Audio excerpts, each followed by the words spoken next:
तो नमस्कार दोस्तों, आप सभी का हमारे चैनल ट्रैवल विद प्रभात में स्वागत है। दोस्तों, आज हम फिर से एक रेल यात्रा करने वाले हैं। काफ़ी लंबी रेल यात्रा है।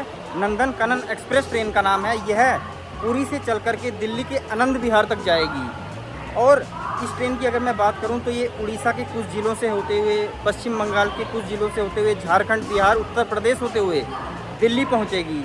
बहुत ही लंबा सफ़र होने वाला है, बहुत ही बेहतरीन सफ़र होने वाला है। इस वक्त मैं पुरी रेलवे स्टेशन पहुंच चुका हूं। करीब जो ये हमारी ट्रेन है नंदन कानन एक्सप्रेस, यह पुरी से सुबह के 11 बजे रवाना होती है।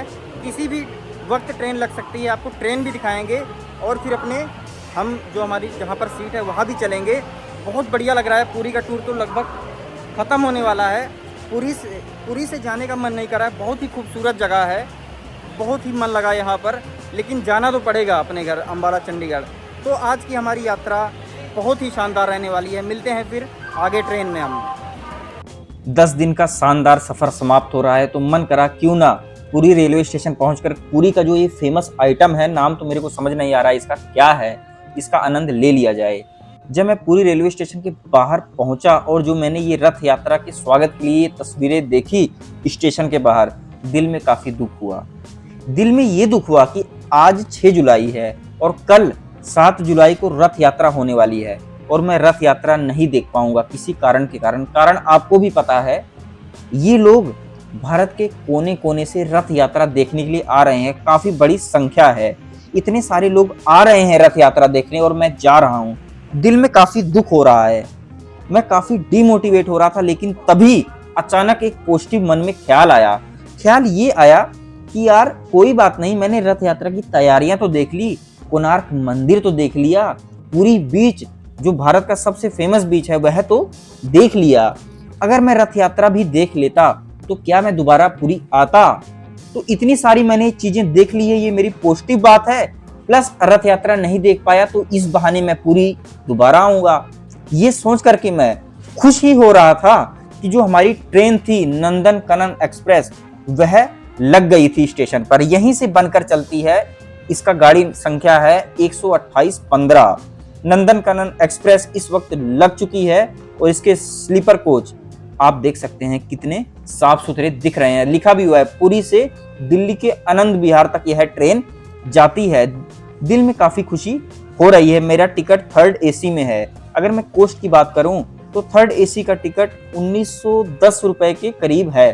तो आप जब लंबा सफर कर रहे हैं, क्योंकि अगर मैं इसके पूरे समय की बात करूं तो मेरा पूरा सफर 28 घंटे 10 मिनट के करीब होने वाला है, क्योंकि यह ट्रेन 11 बजे के करीब पुरी रेलवे स्टेशन से चलेगी और कल ये 3:10 के आसपास दोपहर में दिल्ली पहुंचा देगी। तो मैं आपको सुविधाएं दिखा रहा हूं। यहाँ पर पर्सनल लाइट है, ये सबसे अच्छी चीज लगी मेरे को कि हर सीट पर एक तो मेन लाइट होती है जिससे हर तरफ रोशनी हो जाती है, लेकिन एक पर्सनल लाइट भी है बहुत बढ़िया, और पर्दे वगैरह लगे हुए हैं धूप वगैरह से बचने के लिए। आगे भी मैं आपको दिखाऊंगा। यहाँ पर कंबल वगैरह रखे जा रहे हैं, यहीं से बन के चलती है ट्रेन। तो यहाँ पर सारी सुविधाएं, शीशा भी लगा हुआ है और कंबल, AC वगैरह बढ़िया लगा हुआ है। हर चीज मैं आपको दिखाऊंगा। और जो ये प्रोटेक्शन के लिए लगा हुआ है, जैसे आप ऊपर लेटेंगे तो कहीं नीचे ना गिर जाएं, ये चीज ऐड हुई है, बहुत बढ़िया लगी। और यहाँ पर चार्जिंग पॉइंट बहुत सारे हैं, देखकर काफी खुशी हुई, क्योंकि काफी यहाँ पर आप बैठ करके खाना भी खा सकते हैं। तो जो 3rd AC कोच है नंदन कानन एक्सप्रेस का, वह मैं आपको पूरा दिखाता हुआ, बहुत ही बढ़िया लग रहा है दोस्तों। थोड़ी बारिश का भी माहौल बन रहा है, तभी तकिया वगैरह भी हमारे आ गए। तो दोस्तों, इस वक्त हमारी ट्रेन पुरी रेलवे स्टेशन से चल चुकी है। जो मेरा सफ़र था वो अब समाप्त होने की ओर है। मैं 10 दिन के टूर पे निकला था, सफ़र यात्रा पे निकला था। बहुत मीठी यादें हैं। मैं दार्जिलिंग गया, पहले कोलकाता गया, जाना नालंदा था, पहुंच कोलकाता गया, फिर कोलकाता में आके सोचा कि पूरी घूम आता हूं। पता नहीं था कि मैं उड़ीसा में समुंदर के किनारे पहुंच जाऊंगा। बहुत बढ़िया, बहुत यादें हैं दोस्तों। मैंने आपको सारी यादें पिछली वीडियो में बताई। अब इस वक्त मेरी ट्रेन जो पुरी जंक्शन तो नहीं है, पुरी रेलवे स्टेशन है, तो उस रेलवे स्टेशन को छोड़ रही है। ट्रेन चल चुकी है, किसी भी वक्त प्लेटफॉर्म ख़त्म हो सकता है। बहुत दुख हो रहा है, दुख भी कह सकते हैं, क्योंकि इतना भारत में इतना कुछ है देखने को, बहुत यादें हैं दोस्तों, बहुत याद आ रही है उन चीज़ों की। इस वक्त अच्छा नहीं लग रहा है क्योंकि इस सफ़र के बाद जब मैं अम्बाला पहुंच जाऊंगा, ये ट्रेन तो मेरे को आनंद विहार दिल्ली ले जाएगी, वहां से मैं अम्बाला के लिए कोई ट्रेन लूँगा। उसके बाद ये बहुत ही याद आने वाली है। तो ये आखिरी, अगर मैं वॉशरूम की बात करूं तो नंदन कनन एक्सप्रेस का वॉशरूम भी ठीक ठाक साफ सुथरा है, बहुत बढ़िया है। तो अब मैं अपनी सीट पर आ चुका हूं। मैं काफ़ी यादें इस वक्त मेरे मन में हैं, उनको मैं सोच रहा हूं, तस्वीरें कैद कर रहा हूं, अलग अलग एंगल से फ़ोटो ले रहा हूं। जो अगला रेलवे स्टेशन है वह खुर्दा रोड जंक्शन आने वाला है। पुरी के बाद करीब 44 किलोमीटर बाद वह रेलवे स्टेशन आएगा और उसका टाइम 11:45 है। तो दोस्तों मैं अपनी सीट पर आ चुका हूँ। अब मैं अपने सफ़र में पहले तो जो उड़ीसा है उसको देखूंगा, उसको समझने का प्रयास करूंगा, क्योंकि जब मैं कोलकाता से उड़ीसा आया था, पुरी आया था, तो मेरा सफ़र रात का था, तो रात में सोता ही रहा। जब सुबह उठा 5:30 बजे, देखा भाई पुरी पहुँच गया है, तो मैं पुरी को तो देख नहीं पाया हूँ। तो मैं पुरी को तो देख लिया है, उड़ीसा को नहीं देख पाया हूँ, तो मैं ट्रेन से उड़ीसा को देखूंगा आज। बहुत बढ़िया लगने वाला है दोस्तों। ट्रेन के बाहर से काफ़ी अच्छे दृश्य आने स्टार्ट हो गए हैं। तो सुविधाओं की बात करूं, चादर, कंबल, तकिया बहुत बढ़िया तरीके से यहाँ पर प्रोवाइड करा गया है। अगर आपको किसी भी राज्य को समझना है, किसी भी जगह को समझना है, तो ट्रेन में एक बार घूमना पड़ेगा, क्योंकि ट्रेन से ही आप वहाँ के ब्रिज, पहाड़, वहाँ की हरियाली, पेड़ पौधे, नदियाँ, यहीं से तो देखोगे। मंदिर जो अभी दिखा, आप देखो दूर से, आपने मंदिर तो काफ़ी देखे होंगे, लेकिन जो उड़ीसा के मंदिर का डिज़ाइन है वह अलग है, तभी तो आप वहाँ के कल्चर को समझ पाओगे। ट्रेन जब गोलाई से घूमती है तो एक सुंदर दृश्य बहुत बढ़िया लगता है दोस्तों। तो इस वक्त करीब 12 बज गए हैं और 12:15 के आसपास जो उड़ीसा की राजधानी है भुवनेश्वर, वह रेलवे स्टेशन आ जाएगा और आ चुका है। और हमारी 63 किलोमीटर की जर्नी इस वक्त पुरी से कंप्लीट हो चुकी है और इस वक्त हम उड़ीसा की राजधानी में पहुंच चुके हैं। बहुत बढ़िया लग रहा है दोस्तों, पूरा रेलवे स्टेशन में आपको भुवनेश्वर का दिखाता हुआ। और इस वक्त कुछ यहाँ पर ट्रेन हमारी रुकने वाली है। राजधानी है तो मेरा थोड़ा मन हो रहा है क्यों ना भाई चाय वगैरह का आनंद भी ले लिया जाए। बारिश भी थोड़ी थोड़ी स्टार्ट हो गई, तो चाय पीना और चीज़ों को ऑब्जर्व करना, देखना ट्रेन के बाहर एक अलग प्रकार का अनुभव प्रदान करता है।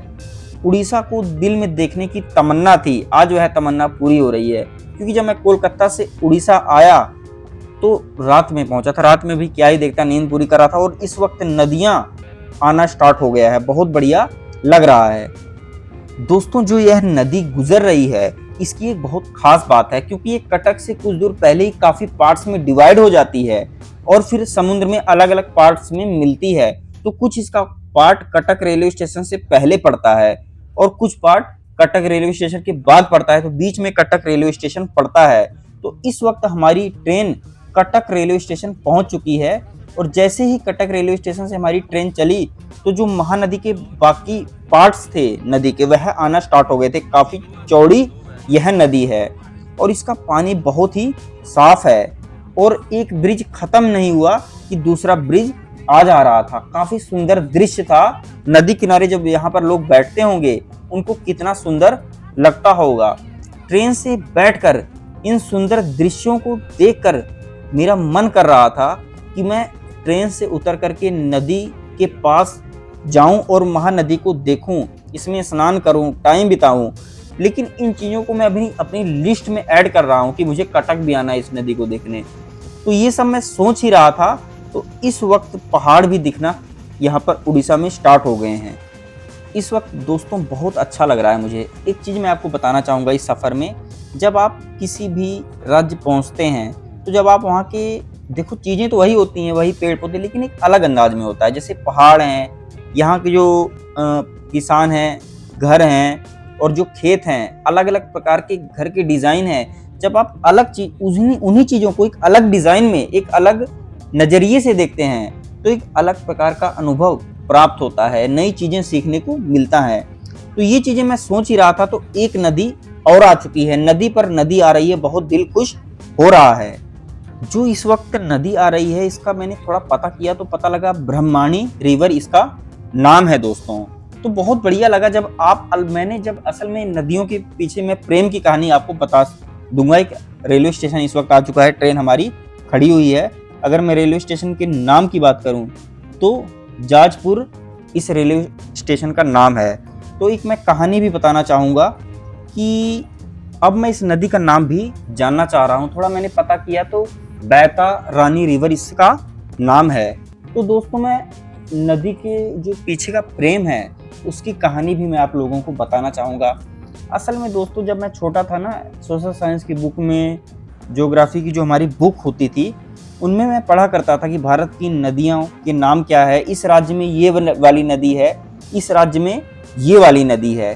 तो उस समय मैं दिमाग में कैद कर लेता था कि मुझे कभी ना कभी जीवन में उस नदी के पास जाना है, उस नदी के करीब पहुंचना है। नदी में देखो होता तो पानी है, लेकिन हर नदी एक अलग ही व्यू देती है, अलग ही नजरिए से हम नदी को देखते हैं। गंगा को देखने का नजरिया अलग है, यमुना को अलग है, नर्मदा नदी को हम अलग नज़र से देखते हैं।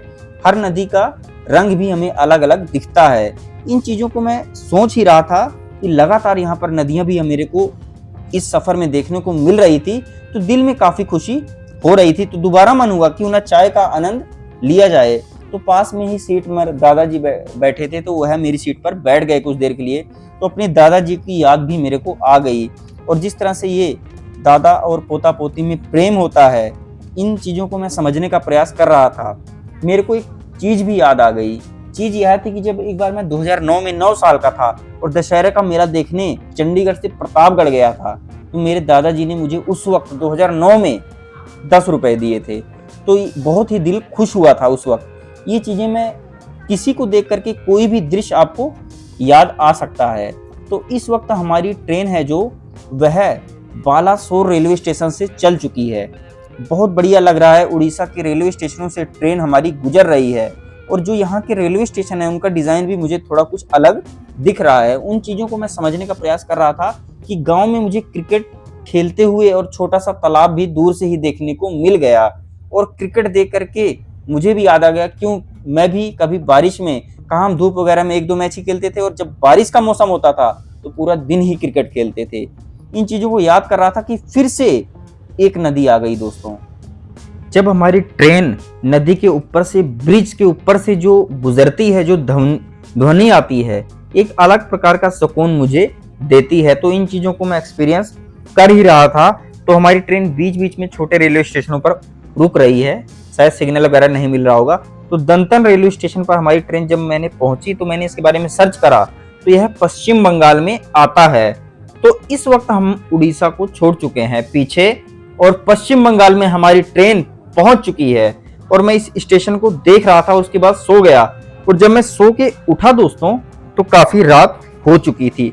तो मैंने खाना वाना तो पहले से ही ऑर्डर कर रखा था, और जो मेरा खाना था वह किस स्टेशन पर आने वाला है, वह स्टेशन मैंने देखा तो आद्रा जंक्शन रेलवे स्टेशन पर मेरा खाना, डिनर कह सकते हैं, 8:35 पर आद्रा जंक्शन रेलवे स्टेशन हमारी ट्रेन पहुंचेगी, वहीं पर मेरा खाना आएगा।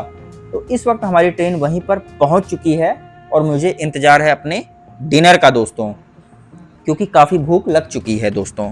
और हमारे ये आ गए भैया ऑर्डर लेकर के। इनको पता नहीं था कि मैं बाहर ही खड़ा हूँ, तो मैंने इनको बुलाया, भैया खाना तो दे जाओ, क्योंकि असल में तो अंदर ही देते हैं खाना, क्योंकि सीट नंबर वगैरह सब होता है ऑर्डर पर। तो इस वक्त हमारा खाना आ चुका है। जब भी आप लंबा सफ़र करें तो खाना ऑर्डर करके ही खाइए, क्योंकि इसकी क्वालिटी और खाना होता है उनसे लगभग काफ़ी बढ़िया होती है। तो मीठे वगैरह में भी काफ़ी चीज़ें दी हुई थी।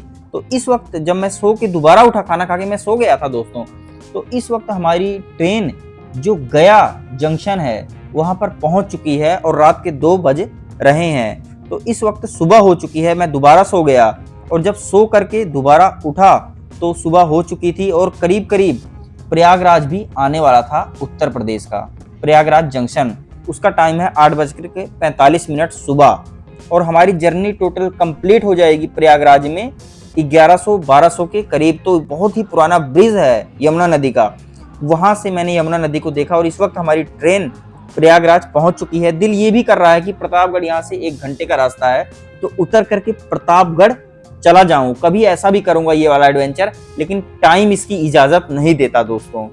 तो मैं दोबारा सो गया। प्रयागराज में मैंने थोड़ा चाय वगैरह पी, नाश्ता करा और अलीगढ़ जंक्शन रेलवे स्टेशन इस वक्त दोस्तों आ चुका है और करीब करीब 1 बज चुके हैं और 3:10 पर आनंद विहार दिल्ली आ जाएगा और मेरी जो टोटल जर्नी है 1790 किलोमीटर की वह कंप्लीट हो जाएगी 28 घंटे 10 मिनट की। तो बहुत ही बढ़िया लग रहा है दोस्तों। इस वक्त हमारी ट्रेन आनंद विहार पहुंच चुकी है। बीच का सफर मैं काफी नहीं दिखा पाया आपको क्योंकि नींद ही ज्यादा आ रही थी, तो मैं सोता ही रहा पूरे सफर के दौरान। काफी थकावट हो सकती है 8-9 दिन की। तो इस वक्त मैं आनंद विहार जो टर्मिनल है वह रेलवे स्टेशन आपको बाहर से मैं दिखा रहा हूं दोस्तों। यहाँ पर मुझे अपने नाना जी की भी याद आ रही क्योंकि आखिरी बार मैं उन्हीं को लेकर के प्रतापगढ़ से आनंद विहार पहुंचा था क्योंकि उनका इलाज करवाना था प्रतापगढ़ में। तो मैं उन चीज़ों को याद कर रहा था क्योंकि बहुत दुख हुआ दिल में क्योंकि नाना जी ठीक नहीं हो पाए। वापस मैं उनको फरीदाबाद से प्रतापगढ़ नहीं ले जा सका। इन चीज़ों को मैं यमुना नदी जब पार कर रही थी मेट्रो, इन यादों को मैं याद कर रहा था। काफ़ी पुरानी यादें जब दोबारा रिपीट होती हैं तो आपको वो चीज़ें याद आ जाती हैं क्योंकि मैं मेट्रो से अपने नाना जी को फरीदाबाद लेके गया था।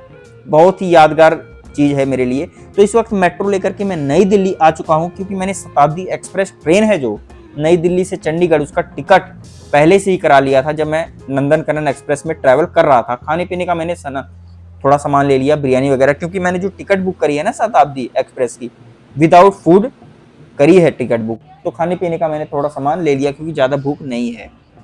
तो मैं बाहर से आपको शताब्दी जो एक्सप्रेस ट्रेन है, पहला एक्सपीरियंस है ज़िंदगी का। काफ़ी सुना था शताब्दी एक्सप्रेस के बारे में, चंडीगढ़ से नई दिल्ली, नई दिल्ली से चंडीगढ़, लेकिन आज मैं पहली बार एक्सपीरियंस करूंगा। 2 घंटे के अंदर अंबाला पहुंच जाऊंगा दोस्तों। तो इस वक्त थोड़ा भूख लग चुकी है तो बिरयानी और ये नेचुरल चटनी है प्याज का आनंद लेने वाला हूं। शताब्दी में काफ़ी कंफर्टेबल सीट्स होती हैं और यहाँ पर बाहर का व्यू काफ़ी शानदार दिखता है। काफ़ी कंफर्टेबल सीट होती है शताब्दी में, महसूस कर पा रहा हूँ। खाने पीने के लिए, सामान रखने के लिए भी यहाँ पर काफ़ी जगह होती है। थोड़ा अब ट्रेन में हम घूमते फिरते हैं। काफ़ी साफ़ सुथरी ट्रेन है दोस्तों, देख सकते हैं पीले रंग से रंगी हुई है अंदर से, तो बहुत ही बढ़िया लग रहा है दोस्तों। वॉशरूम भी इसका साफ़ सुथरा है, बहुत बढ़िया लगा यहाँ पर मेरे को ये चीज़ देख करके इंडियन रेलवेज़ में। तो यहाँ पर डोर भी है जिसको ओपन करके बाहर अंदर जहाँ पर सीट्स हैं वहाँ पर जाया जाता है। तो हमारा सफ़र किसी भी वक्त ख़त्म हो सकता है। तो इस वक्त मैं दोस्तों अंबाला कैंट पहुँच चुका हूँ। तो मेरा 10 दिन का सफ़र मैंने अंबाला कैंट से स्टार्ट किया था। अंबाला कैंट से तो नहीं, हरियाणा रोडवेज से स्टार्ट करा था। तो हरियाणा रोडवेज लेकर के मैं भंकरपुर पहुंचूंगा। तो जो ये मेरी सीरीज थी दार्जिलिंग कोलकाता पूरी की, आपको कैसी लगी कमेंट करके जरूर बताइए दोस्तों।